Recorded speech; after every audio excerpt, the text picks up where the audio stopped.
Nilinaw ng isang abogado na mali ang claim ng isang labor leader kaugnay sa Certificate of Nomination and Acceptance o CONA ni Pastor Apollo C. Kibuloy. Si MJ Mondihar sa report. Wala raw alam ang labor leader at abogado na si Sonny Matula kung sino sa kanilang partido ang pumirma sa Certificate of Nomination and Acceptance o CONA ni Pastor Apollo C. Kibuloy. Mahalaga ang CONA sa pagtakbo ng isang kandidato sa eleksyon bilang patunay na ito'y kaanib ng isang political party. Basihan rin ito ng COMELEC para sa legitimacy ng isang kandidato at para hindi ito ideklarang nuisance candidate. Pero kahit wala nagtatanong, iginit ni Matula sa kanyang Twitter o X na wala itong kinalaman sa CONA ng butihing pastor. Ngunit sa paglilinaw ng representative ni Pastor Apollo na maghain ito ng kandidatura para tumakbong senador sa 2025 midterm elections, magkapangalan lang pala ang WPP ni Matula at ang WPP sa CONA ng butihing pastor. Although ang pangalan nila pala hindi Workers and Peasants Party, ang pangalan nila Workers Party Philippines. So hindi yan naka-registered sa COMELEC yung Workers Party Philippines.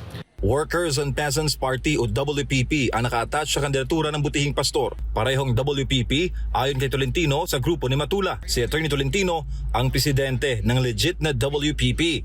Ang Workers and Peasants Party under my leadership, yung legitimate Workers and Peasants Party, tayo ang nag-offer ni Pastor Apollo Kibuloy na tumakbo under the Workers and Peasants Party, and happily tinanggap ni Pastor Kibuloy yung nomination and inatas niya sa Certificate of Candidacy na final niya noong October 8.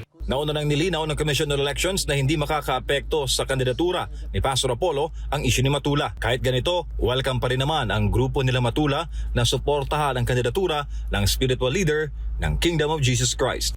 So, although yung Workers Party Philippines under ni Matula, kung sino man siya, welcome pa rin sila na to join the volunteer organization of Pastor Apollo Kibuloy sa pagtakbo ni Pastor as Senator of the Republic of the Philippines. Para sa Diyos sa Pilipinas kung mahal, MJ Mondihar, SMNI News.